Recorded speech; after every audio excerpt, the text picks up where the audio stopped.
welcome to A Cuppa with Jason. I hope you're doing well, and I hope you got a nice warm cup of tea or coffee. It's good to see you this morning. I want to start out with a little bit of a confession. Normally, when I record this, it's much brighter outside. I wasn't able to get this done when I normally do it, so I've had to wake up early in the morning to record this, and everyone in my house is still asleep. So I've got the lights on in here, but it's a little bit darker than what it normally is. And you may have noticed behind me here, for those who are kind of eagle-eyed, that my mantle has changed. That's because in our house, when September 1st hits, my wife goes into full autumn mode. And so it's autumn colors, browns and oranges, and obviously bright pumpkins behind me as well. But I'm glad you're here with us today. And if you remember over the last several weeks, what we've been doing is we have been looking at the minor prophets, which, if you're unfamiliar with that, is a group of 12 prophets in the Old Testament. 12 books that are one after the other, that often are overlooked in the Old Testament because we kind of flip through them, and they're names that maybe we're not super familiar with. And they're called, minor prophets. So sometimes it might seem they're not as important, which is definitely not the case. It's really just a reference to the length of their books rather than the message of their books. And I think they're incredibly, incredibly good to spend some time with because it really does remind us of the overall message of the Bible. And that's exactly what we're going to look at today, because we're going to be spending time in Micah. So Micah is this minor prophet who comes right after Jonah in your Bible. So if you're familiar with that story, we talked about it last week. And Micah comes right after Jonah and essentially is talking to the entirety of God's people. And the book starts out this way. And I think this is a really good kind of bookend to think about Micah, is that Micah introduces himself, and his name literally means who is like God, which is a good reminder to us that no one's like God. God is perfect. God is holy. God is just. God is full of love and mercy. And at the end of the book, in chapter 7, verse 18, the question changes. It changes from who is like God to essentially, in verse 18 of chapter 7, is God, is there anyone like you? Essentially, God, is there anyone else like you? And there's this message of a focus on me to then a focus on God, that God, you're so amazing and you're so awesome. There's no one in comparison to you. And I really think that encapsulates the message of Micah, because he transitions from looking at ourselves to eventually doing what we need to do, looking at God. And when we have a good view of God, when we have a proper view of God, then we see ourselves correctly in light of that. And so to kind of help us remember that, I've tried to use a visual each week for each minor prophet. And so the best that I can do for today, in order to kind of encapsulate this message that Micah is coming to the people of God, and he's really kind of almost bringing a case against them. It's almost like he's a lawyer, and this is a lawsuit, and he's laying out the facts, and then he's asking for judgment. And so I thought, in order to kind of remind us of a judgment, I was hoping for a gavel, but I don't have a gavel. I've got a rubber mallet. And so, but it looks kind of like a gavel where a judge would, bang the table and say, order in the court, order in the court. And that's kind of what Micah's doing. Micah is taking the gavel that God has given him, which is his words. It is pronouncement of judgment. And he's saying, you have done these things wrong against me. And because you've done these things wrong, because you've sinned, because you have focused on materialistic things, because you've given your worship to other people, I'm laying out this case and I'm declaring judgment against you. But just like in any sort of law environment, any sort of case that you bring before a judge or a court, the sentence is meant not just to punish someone. The sentence is meant hopefully to redeem and to restore that person. so that they have a sense of justice. They have a sense of the law that actually we all should have. It's meant to benefit us. It's meant to allow society and our communities to flourish. And so Micah says, listen, there's a judgment, there's a consequence, but that's meant to bring about hope and redemption. And eventually, that points to the Messiah, that points to Jesus Christ. And so the book of Micah is really kind of encapsulated in a fairly well-known verse that lots of people will preach on, lots of people will talk about. You might see it in social media and on t-shirts and different things like that. And I want to read that for you. So it's Micah chapter 6, verse 8. And it says this. Micah says, "He has told you, O man, what is good," referring to God speaking to us. "And what does the Lord require of you?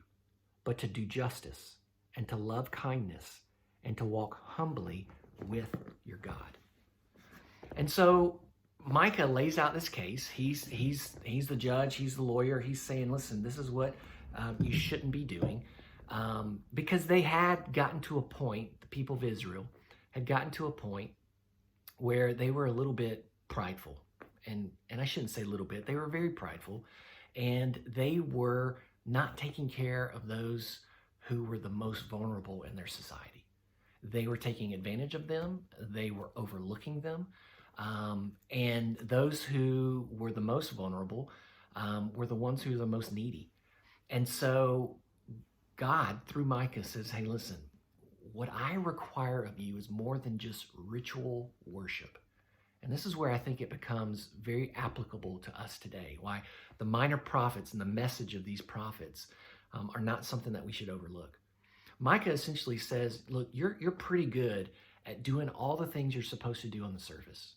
You're pretty good at giving your sacrifices. You're pretty good at going to temple. You're pretty good at looking the part of being a follower of me. And in today's language, we would say you look like a Christian. You look like a churchgoer. You go to church every Sunday. You show up when there's a Bible study maybe. You do what you're supposed to do from the external standpoint.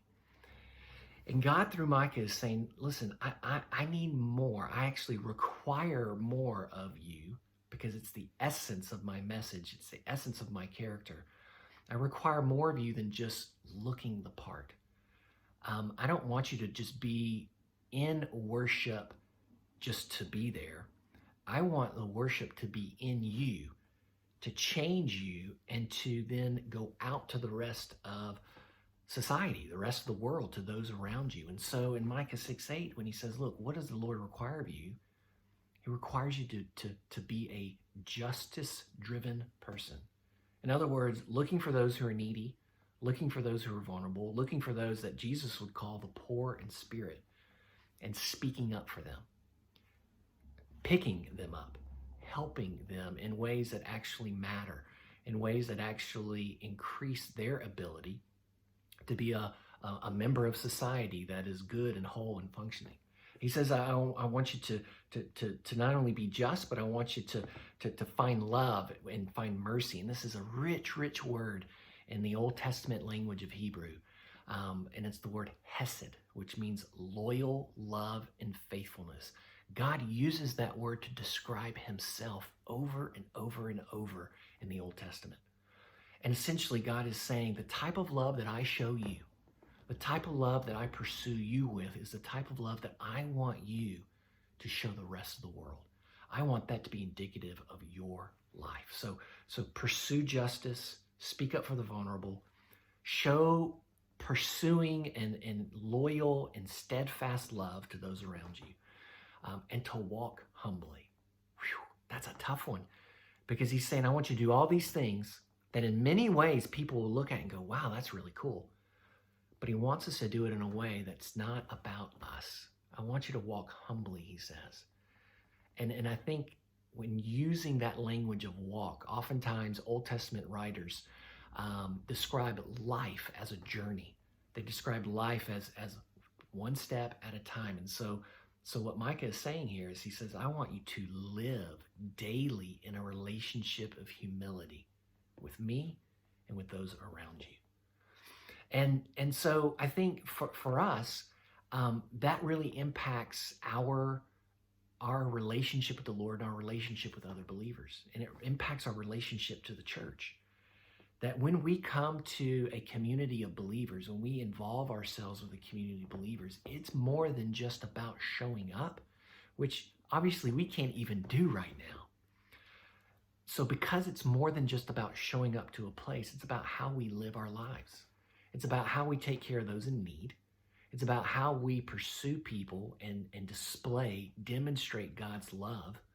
And it's about how we walk daily with the Lord, humbly, understanding, just as Micah says, is there a God like you? Is there anyone like you? That we see ourselves in light of God. And when we do that, we're able to do what God requires. Through his Spirit, through the encouragement of his word, through the community of his people, we are able to pursue justice and love and to walk humbly. And so that's my encouragement to you today. When we think of Micah, we're thinking of him essentially saying, listen, there's a case against you. And the case against you, the evidence is overwhelming that you are more concerned about how you look than how you are actually acting. That what it looks like on the outside rather than what's happening internally, because what happens internally always overflows externally. And so it's an encouragement to us that as we are in this stage right now where, the guidelines are constantly changing, guys. We were hoping at one point that things were starting to open up, and now they're restricting a little bit more. And so we're kind of pulling our hair out going, God, we want to gather as your people because that's what you command us to do. But in light of doing that right now, in light of respecting and honoring those who are in positions of influence and power and authority, which is what we're called to do as well, is we're to respect and follow the laws of our government, that in light of not being able to meet right now, what we are able to do is we're able to do exactly what Micah says in chapter 6, verse 8. We are able to do justice and to love kindness and to walk humbly with God. So do that within your family. Do that within your area that you live in, your neighborhood. Do that within your community and those around you. And pray for us that as a church, we're able to do that for those who are within our sphere of influence and with our community as well, because that's what we want to be known for. We don't want to be known for a church that gathers together and has a great time in our little building, in our little corner of the world. We want to be known as a church that actually pursues justice and love and humility and shows that to people in ways that honor the Lord rather than honoring ourselves. So that's Micah. That's the story of Micah in the Old Testament. And I encourage you to continue to read through the minor prophets, and Micah would be a great one for this week. And next week we'll continue with another prophet that actually connects to Jonah, and it's kind of the second half of that whole story, which is an interesting thing to read. So anyway, hope you have a great day. See you soon. See you next time. May God bless you, and take care. Bye-bye.